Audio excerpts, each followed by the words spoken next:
Hello everyone. Today I'm going to solve one more example related to linear programming problem in the LINGO software. For today I prepared a special example related to the integer programming. In the previous video I showed you how to solve binary programming and how to use the binary function in the LINGO. Now I'm going to show you how to use integer programming to solve in the LINGO software and which function you have to use to define the integer variable. So this is the example that I prepared for you, a maximization problem with the 4 different constraints, and here all variables are integer. So let's open the LINGO program and start to write down the mathematical model in the LINGO.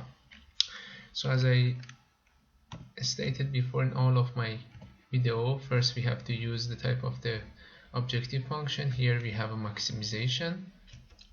So x1 plus x2 plus 2x3 minus 2x4. I'm going to enter all this information in the LINGO.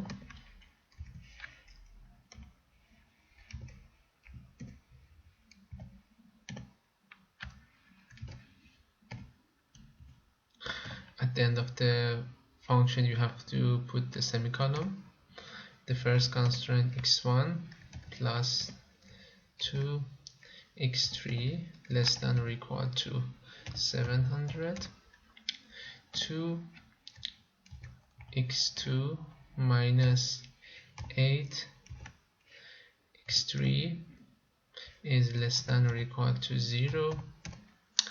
The third constraint x2 minus 2x3 plus x4 is less than greater than equal to 1. And for the last constant, I forgot semicolon here, x1, x2, x3 and x4. So summation of all decision variable must be equal to 10. Now we reach the important part, and here we want to define that all variables are integer. In the previous video I showed you how to write a function for the binary. This is similar to that one, but instead of the bin function now you have to use a gin function. So we have to write at gin. This is the integer function that indicate that the variable are integer. You have to enter all of the variable for the gin function. It doesn't matter if you use the uppercase or the lowercase when you are entering the function. For example, if I write at gin like this is the same.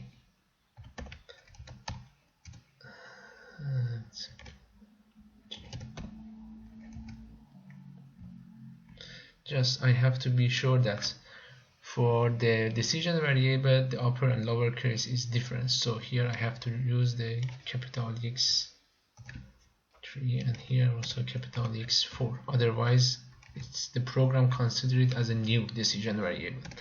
And for the last one is end. Now I'm going to solve the model. If there is any error or mistake, the problem gives me there is no any error in my formulation. So as you see, the problem states that we have reached the global optimum